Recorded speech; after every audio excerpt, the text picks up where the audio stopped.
looking for property and investment opportunities. We were selling off one of our businesses, and since we had it paid off and everything, all that, the money from the sale of that was just profit. So we're like, okay, we should invest this. So since we're always looking for property, around the same time that we were closing on the sale of the stand, a piece of property popped up in Whidbey Island, and it was just under 5 acres, waterfront property. And it just had these amazing pictures. We can show the pictures probably. Sunsets and, you know, whatever. Trees and forests. But it was really cheap, and it had been sitting on there for over a year. And we knew that there was something up with it. So to start off with, I emailed the listing agent, or I called her and said, you know, why is this property so cheap? Obviously, you know, waterfront property for this cheap, there's got to be something wrong with it. And it really boiled down to that 4 out of the 5 acres were wetlands, and the wetlands were in the way of the access point.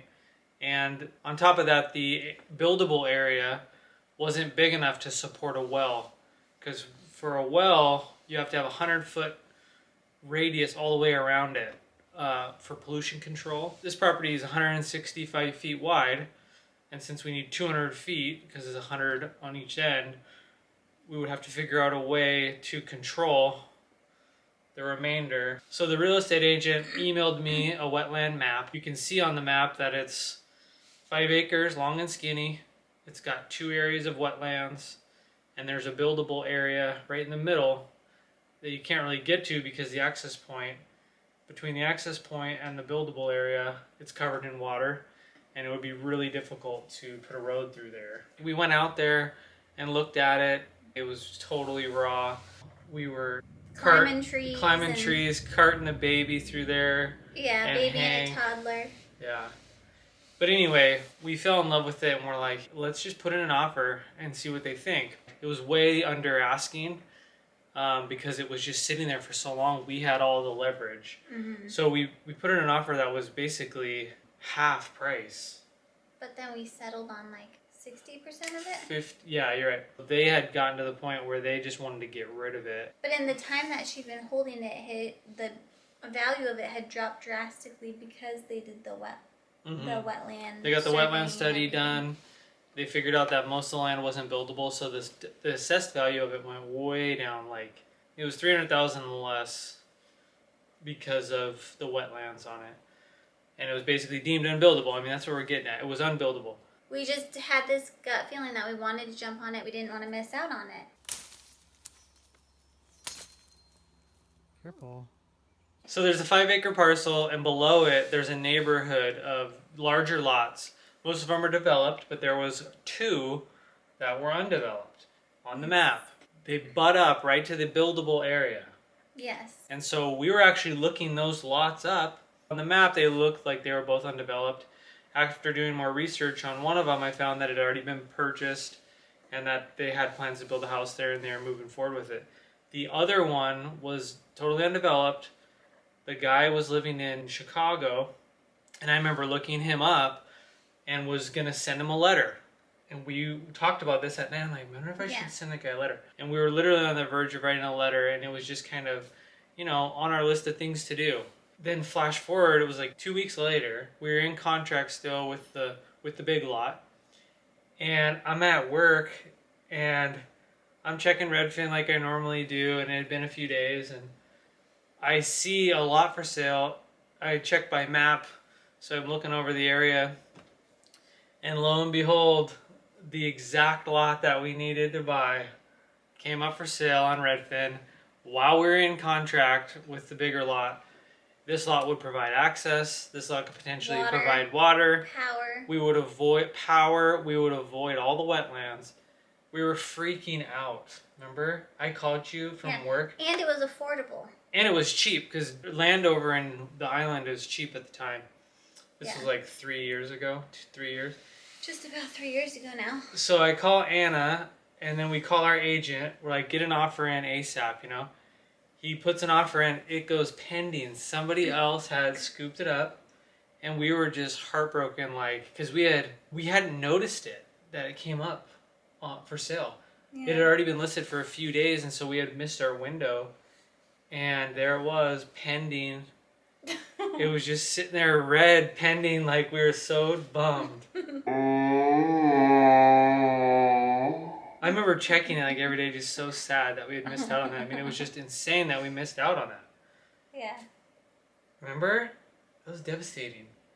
And then I think I was more optimistic than you. Anna was praying about it, and she was very optimistic about it, and she thought that something would happen. And sure enough, we get a call from our agent saying that the buyer didn't like something in the part of the HOA, and so that the property was going to be coming back on the market. And so we had an offer in that night. It was basically full price, maybe a little less, but the lot was cheap. And it was a quarter of an acre? Quarter acre. Yeah. No, half acre. It's a half acre lot. Anyway, Half acre. came up for sale, put in an offer, locked them both up.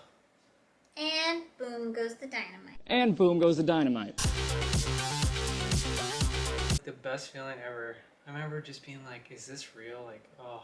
Yeah. But it's because we were watching it, we knew what we wanted, and we executed on it. It wasn't like, there was some luck involved for sure, but we had put ourselves in that situation. And I remember driving home from work in traffic and seeing all these cars, you know, just all these people lined up sitting in traffic and thinking, any one of these people could have put this together. Good things happen when preparation, how does it go? When preparation Meets meets opportunity. So we've been preparing. It's not like it was an overnight thing. I mean, No, it took some time. We've looked at, I mean, our family thinks we're crazy. We've been looking at properties since we were young. And even when we couldn't afford it, we'd go look at properties just to, I don't know, just to dream and... Yeah. Since we were in our early 20s, and we couldn't afford it. But it was a dream. But now we can. And we could barely. Because we couldn't afford a piece of waterfront property at market value. There's no way. Oh, no. This was our opportunity. We took it. And, you know, because we're not rich people, but we had some money from a sale. We've kept our debt down. And so when that money came in from the sale of that business, it was all cash. It was all there, ready to do something with. Yeah. You know? And it wasn't already accounted for. Yeah. You know, it wasn't like, oh, sold the business, got to pay off all this other stuff and blah, blah. We were free and we had money at the right time. And then we put a good deal together. I mean, it was an amazing deal to put those two together. But we still didn't know if that was going to work. Yeah, we weren't 100% sure. Yet. We knew that it was going to be a battle to get a design together that allowed us to build a cabin on the waterfront piece. We knew by putting the two lots together that we had increased the likelihood of this quite a bit, but we still weren't 100% sure. So we will cover the process of getting these lots buildable in the next video. So make sure to like this video, subscribe to the channel so that you don't miss out on that. Anyway, Anna's pregnant and she has really bad cramps. If you can't tell, she's had a heating pad stuffed under her shirt. She was hoping that you guys couldn't see it. And she was saying I was too professional because I didn't want her to have it. You didn't want me to have it like this. I was like, okay, that's distracting. Looking like a sick person. She's like, the land was unbuildable. Land. It was too stressful. I've been in this chair for 20 years. And then Charlie got his own ticket. He's like, that's it.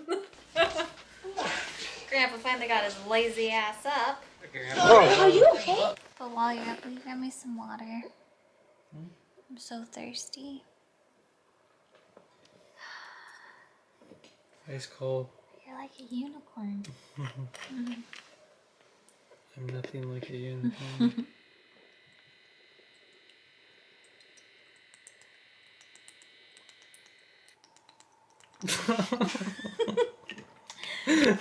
I get so thirsty now.